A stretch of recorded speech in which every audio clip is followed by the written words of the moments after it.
Hi les Dalmatiens, how les Tibétains. Bienvenue dans ma maison, la Casa Verde.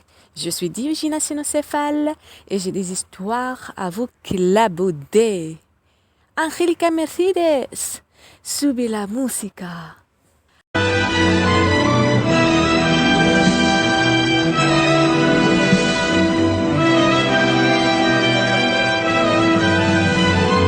يعبرون الجسر في الصبح خفافا أضلع امتدت لهم جسرا وطيب يعبرون الجسر في الصبح خفافا أضلع امتدت لهم جسرا وطيب من كهوف الشرق من مستنقع الشرق من كهوف الشرق من مستنقع الشرق إلى شرق الجديد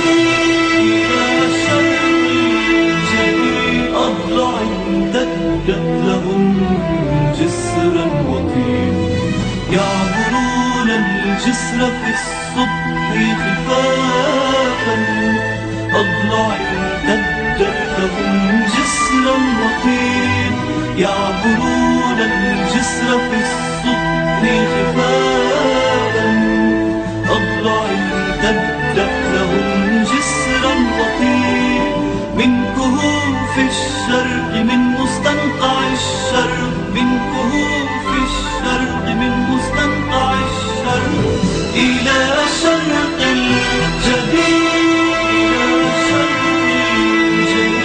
أضلع امتدت لهم جسرا وطيب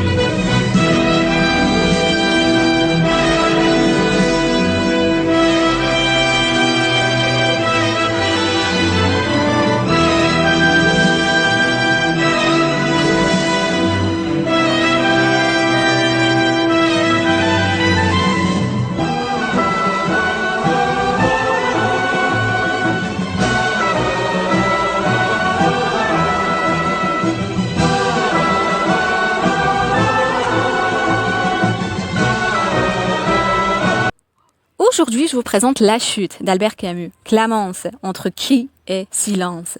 La Chute est le dernier roman d'Albert Camus, plus court, plus sombre, plus introspectif. Il se présente sous forme d'un long monologue, une confession, prononcée par Jean-Baptiste Clamence, un ancien avocat parisien, désormais retiré à Amsterdam. Clamence s'adresse à un interlocuteur anonyme, nous, lecteurs, dans un bar sordide nommé Mexico City, situé dans le quartier du Port. Au fil des nuits, il suit livre racontant sa vie passée, avocat brillant, homme élégant, philanthrope, satisfait de lui-même et séducteur. Mais un jour, en passant sur un pont à Paris, il entend une femme se jeter dans la Seine. Il n'intervient pas. Ce silence, cette inaction, fissure toute son image morale. Il réalise qu'il n'est pas celui qu'il prétendait être. C'est le début de sa chute intérieure. Il abandonne son ancienne vie et devient ce qu'il appelle un juge pénitent. Il accuse les autres tout en s'accusant lui-même.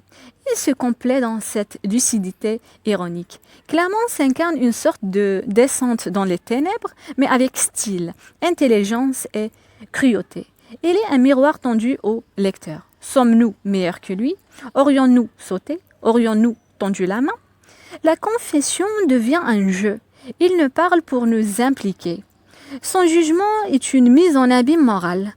Ce roman est donc un dialogue fictif, où le silence du lecteur devient sa propre culpabilité. Touyouz, le côté de ma personnalité qui adore Fayrouz. Et c'est très bien parlé. Vous lisez les meilleurs passages et citations.